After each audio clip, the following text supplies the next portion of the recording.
People keep telling Cardi B that she's not Black. And so I wanted to talk about this here. We talked about it this morning, and I'm going to keep talking about it again. Two things can be true at the same time. Cardi B can be Dominican. She can be Trini, because that's what she is, and she can be Black. Race and nationality are not the same thing. And I'm tired of hearing people tell her that she's not Black because of the texture of her hair. You know, that erases the Blackness of a lot of people who don't have the coarser hair texture. Now, let's have this conversation, right? Because we can do that. Two things can be true at the same time. I think I'm gonna rename this pilot, Two Things Can Be True at the Same Time. Cardi B can be Dominican and Black, right? Those two things. Immigrants who are Black can be anti-Black, right? Because Black people can be anti-Black. We have Black people in America that can be anti-Black. School Days was about anti-Blackness and colorism, right? Or had that theme in there. It wasn't about that. But there is a reality about this whole Blackness thing, that you cannot have ownership on Blackness because of the hue of your skin. And I think that this is not about demonizing dark-skinned people or light-skinned people. It's just about highlighting white supremacy and all of the effects that it has had on our communities and how toxic it is. Cardi B and Nicki Minaj there was a battle between them and their fans. And people were saying, well, you know, Cardi B is anti-Black. We're team Nicki Minaj. Nicki Minaj is ours because she's this. They're both Caribbean women. Nicki Minaj and Cardi B are both from Trini. They both have a parent that's from Trinidad.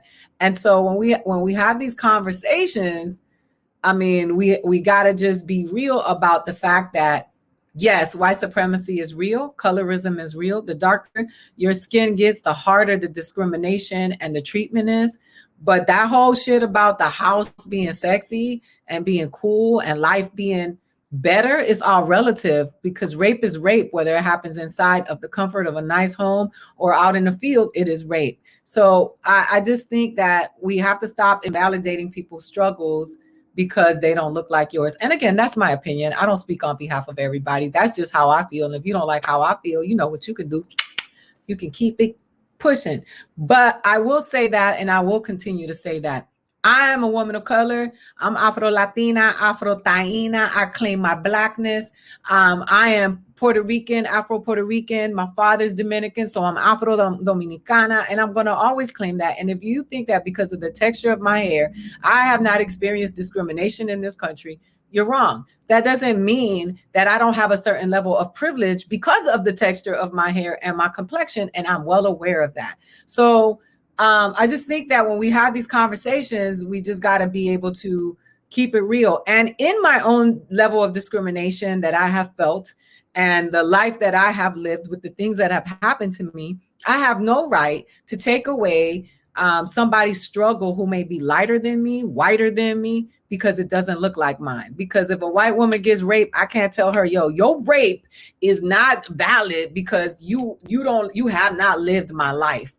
And so I think that it's important that we are honorable in these conversations and respectful of everybody else who has had a struggle.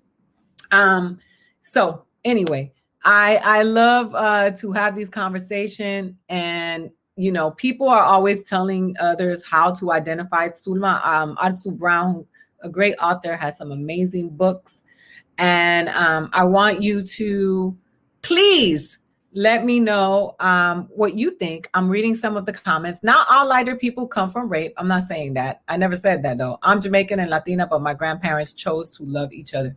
No, absolutely. And I do believe that. I'm not saying that we're all products of rape. And, you know, these are the conversations that we had that have been mishanded to us. And we just keep having these conversations, and sometimes it can be toxic. And I understand that the Black, dark-skinned Latinas are tired of them calling on me to speak on these panels, to speak on this experience that I don't have.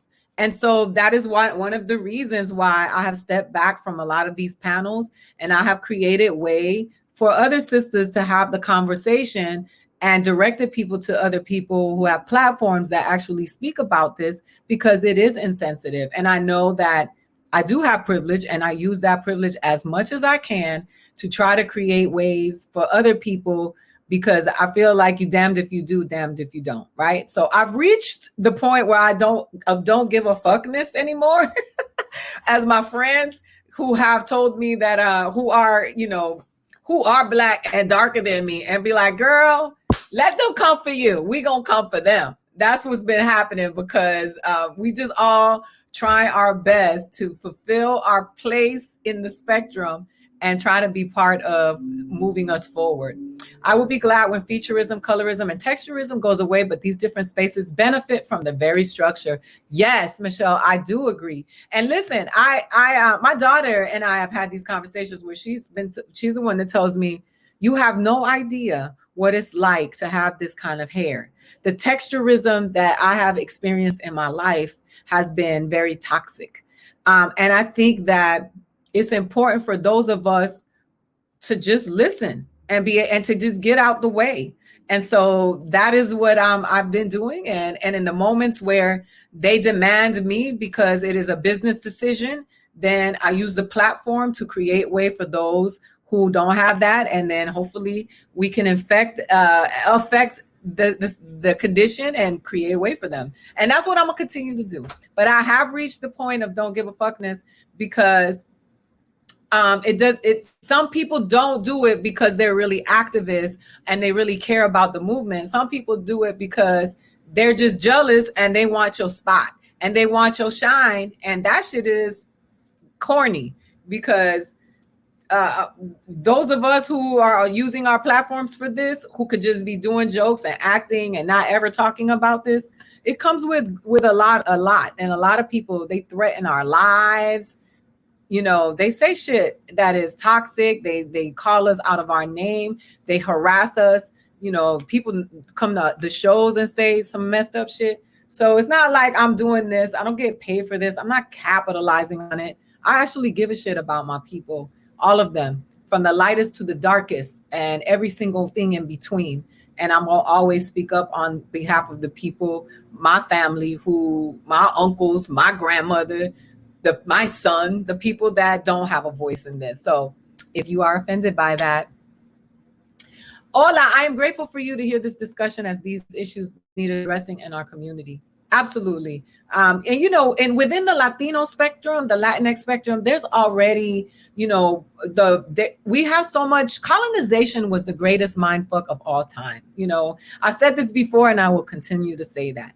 You have Puerto Ricans that will say, oh, those Puerto Ricans in New York, they're not real Puerto Ricans. They don't know how to speak the Spanish. They're not like ours. You hear, Mexicans calling Mexicans that are in America, they don't know the language. They're not real Mexicanos, son gringos, like they say shit like that. And it is just so disruptive. And the joke that I said on They Ready that offended a lot of people is true.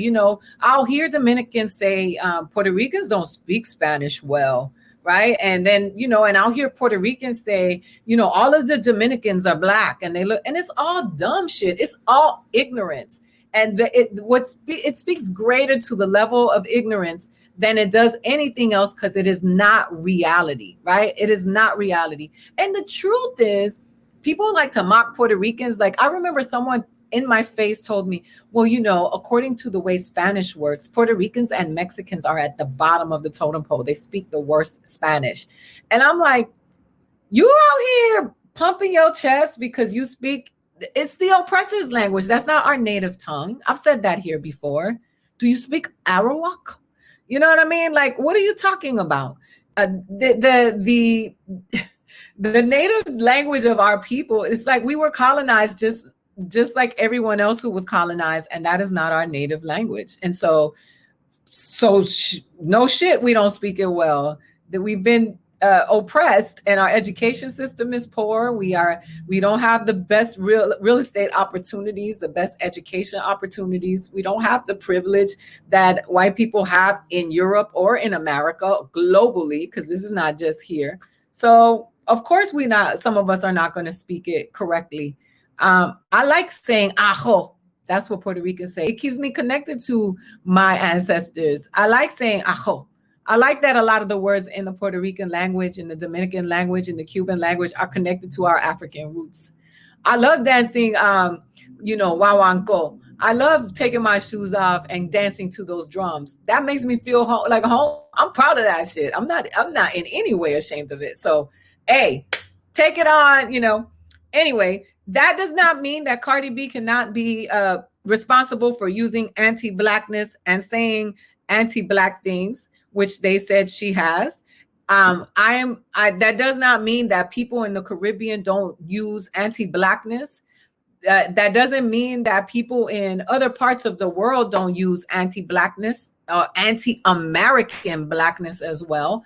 That is real, but it's all a result of white supremacy, and it is unfortunate.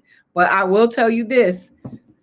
What they did to us was grave, because now we are doing it to each other. Yes, call me later, just me. Love to Haiti, always. Haiti, on the island of Hispaniola. I know sometimes I'll be like, I know I sound like I'm all over the place, but I will say this. The great people of Haiti who kicked down the door for our liberation, I will always hold you up in the light. Those are my brothers and my sisters. And there is nothing you can tell me that's going to make me feel otherwise.